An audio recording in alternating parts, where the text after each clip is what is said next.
देवताय नमः. ओम नमो ओंकारेश्वर ओम नमो देवताय. ओंकारेश्वर देवताय नमः. ओम नमः शिवाय. ओम नमः शिवाय. अवधूत चिंतन श्री गुरुदेव दत्त. मंडळी, आज सोमवार.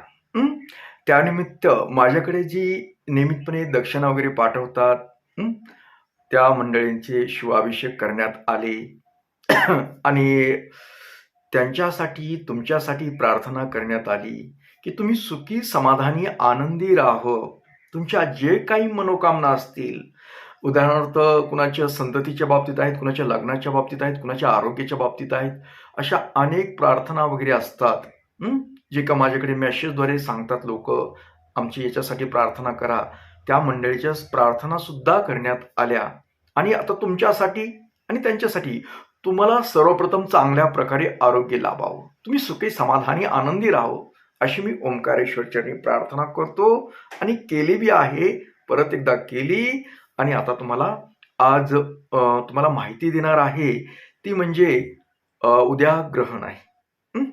तर या ग्रहणाविषयी बऱ्याच मंडळींना जी आपल्याकडे जोडली गेलेली आहेत, जी बऱ्याच वर्षापासून 10-12 वर्षापासून मंडळी जोडल्या गेले, ते जरी इतर ठिकाणी माहिती त्यांना भेटत असली तरी काही मंडळीचा माझ्यावर विश्वास, त्या विश्वासाखातर ते मला विचारल्याशिवाय काही करत नाहीत.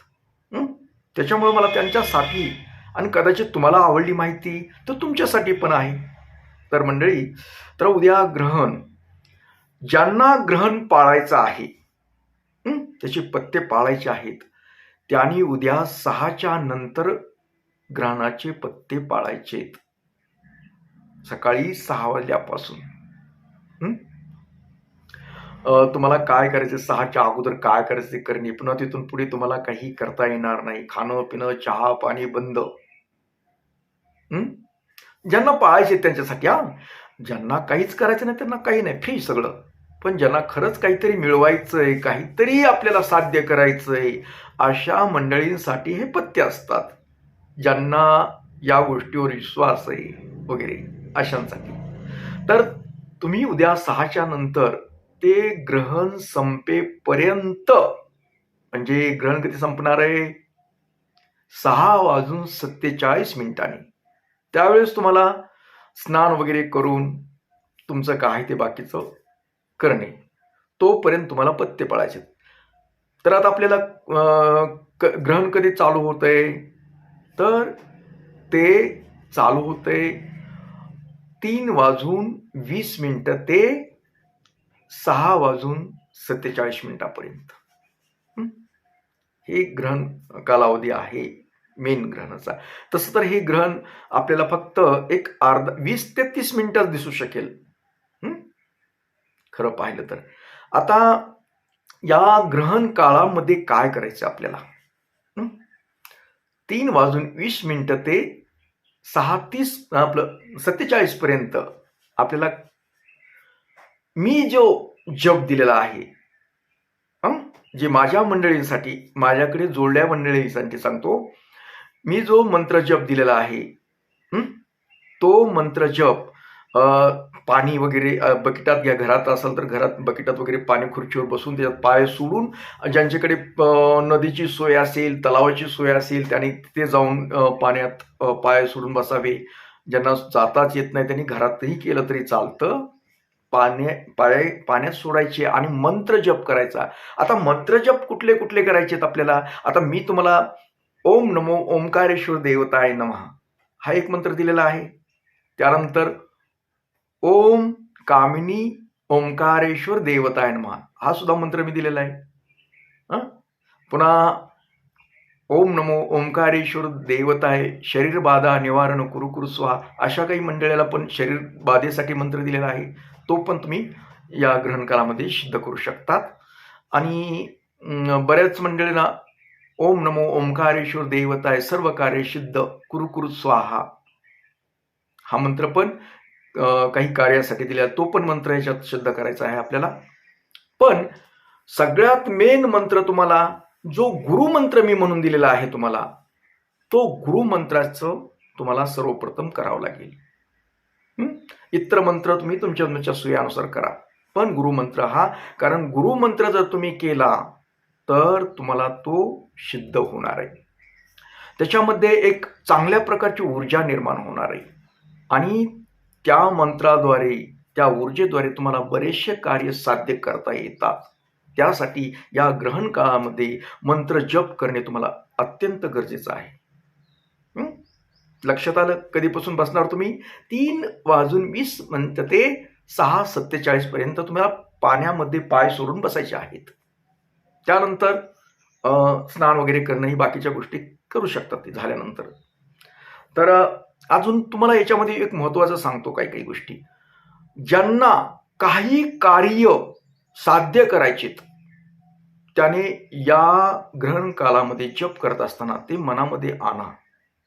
कुठले कार्य तुम्हाला, तुमच्या मनोकामना असतील, काही असेल तरी या ग्रहण कालामध्ये तुम्हाला ते साध्य होतात. म्हणजे ते जर मनामध्ये आणून तुम्ही तो मंत्र जप केला, मी जी सांगितलं ओम नमो ओंकारेश्वर देवताय मनोकामना पूर्ण कुरु कुरु स्वाहा, हा जरी मंत्र जप केला तरी ते कार्य सिद्ध होतं. तसं अनेक तुम्हाला काही गोष्टीचे संकल्प करता येतील. मी म्हणत नाही, अनेक गोष्टी म्हणजे ग्रहण हे काही वाईट नसतं. फक्त या कालावधीमध्ये, या ऊर्जेमध्ये आपल्याला बऱ्याच गोष्टी साध्य करतात. जसं का मंत्र जप केल्यानं आपल्याला मंत्रामध्ये पॉवर आणता येते, ऊर्जा आणता येते, शक्ती आणता येते. तसंच इतर कार्यामध्ये सुद्धा आपण संकल्प केले तर आपल्याला त्या गोष्टी साध्य होतात. आलं लक्षात? समजा तुमच्यात काही वाईट गुण असतील, तुमच्यामध्ये जर काही वाईट गुण असतील ते सुद्धा काढण्यासाठी तुम्ही हे वेळेचा उपयोग करून मंत्र जप करू शकतात. मनात आणायचं, मंत्र जप करत राहायचं. कुणाला व्यसन असेल, कुठलं खराब व्यसन, दारूचं व्यसन असेल, कुठलं व्यसन, हे सुद्धा सोडण्याचा संकल्प करू शकतात. एवढं प्रभावी असतं. म्हणजे अजून दुसरी गोष्ट, तुमचं प्रेम प्रकरण असेल, तुम्ही म्हणाला याच काय मध्ये, होय तुमचं प्रेम प्रकरण असेल, ती समोरची व्यक्ती तुम्हाला साथ देत नसेल, अगर ती थोडीशी दुर्लक्ष करीत असेल तरी तुम्ही मनात आणलं तिला सोडून द्यायचं कायमचं, तरी हे संकल्प सुद्धा सिद्ध होऊ शकतं. अथवा तुम्हाला नवीन नातं निर्माण करायचं असेल, कुणाचं तुमचं प्रेम करण चालू असेल, अगर काही असेल आणि त्याच्यामध्ये तुम्हाला चांगल्या प्रकारे हे करायचं असेल तर या कालावधीमध्ये सुद्धा तुम्हाला मंत्र जपाद्वारे तुम्हाला हे साध्य होऊ शकतं. नवीन तुम्हाला नातं जोडायचं असेल तरी जोडण्यासाठी सुद्धा योग्य काळ असतो. म्हणजे अनेक गोष्टींसाठी हा काळ चांगला असतो, ग्रहण काळ. चांगल्या गोष्टी करण्यासाठी सुद्धा, म्हणजे चांगले म्हणजे संकल्प करण्यासाठी असतो. त्या दिवशी करायचं नसतं, संकल्प करायचे त्या दिवशी. म्हणजे ग्रहण काळामध्ये संकल्प केलेले हे पूर्ण होतात, हे लक्षात घ्यायचं. मग आता तुम्ही तुमच्या पद्धतीनं तुम्हाला कसे संकल्प करायचे, चांगली गोष्ट करायची का वाईट गोष्ट करायची, ह्याचे संकल्प करायचे तुम्ही तुमचं ठरवायचं. मी कशाला सांगू? आणि माझं सांगितलं तुम्ही थोडंच ऐकतात, तुम्हाला जे करायचं तेच करतात. समजा एखाद्या व्यक्तीचा त्रास होत असेल, दुश्मनाचा बी असेल, कुणाचा काही असेल, तरी याच्यात संकल्प केल्यानंतर आपली दुश्मनी कमी करू शकता येते. हे झाले संकल्प करण्याचं. तर अशा अनेक गोष्टीसाठी ही ग्रहण काल उपयोगी आणता येतो. तर तुम्हाला एवढंच सांगायचं आहे की उद्या तुम्ही मी जी सांगितलेली पद्धत आहे ते वापरा, मंत्रजप करा. फक्त पूजा वगैरे करायची नाही, मंत्रजप करायचं. जितका मंत्रजप करताल तितकं तुम्हाला ते सहाय्य होईल, तुम्हाला मंत्र सिद्ध होतील आणि तुमचं जी काहीतलं कार्यासाठी ज्याचा वापर करायचा आहे ते वापर केल्यानंतर ते मंत्र काम करतात. यासाठी ही आहे. तर तुम्हाला अधिक काही माहितीच हवी असेल तर मला व्हॉट्सअपला मेसेज करा. तसं तर मला बऱ्याच जणांनी केला म्हणून मला हे बोलावं लागतं. तर असो, जास्त आपला वेळ घेत नाही, कारण आज सोमवार आहे. माझ्याकडे बरेच मंडळी आलेले आहेत, त्यांच्या काही समस्या असतात, त्यासाठी सोमवारी मी वेळ देतो त्यांना. ते आलेले आहेत समजा, तरी मी तुम्हाला थोडक्यात बोलण्यासाठी वेळ दिलेला आहे. तर मंडळी, याबरोबरच आजचा हा शंका समाधान कार्यक्रम इथेच थांबूया आणि परत भेटूया पुढील कार्यक्रमात. तोपर्यंत मंडळी, ओम नमः शिवाय, जय हिंद, जय भारत, सुखी राहा आणि समाधान राहा.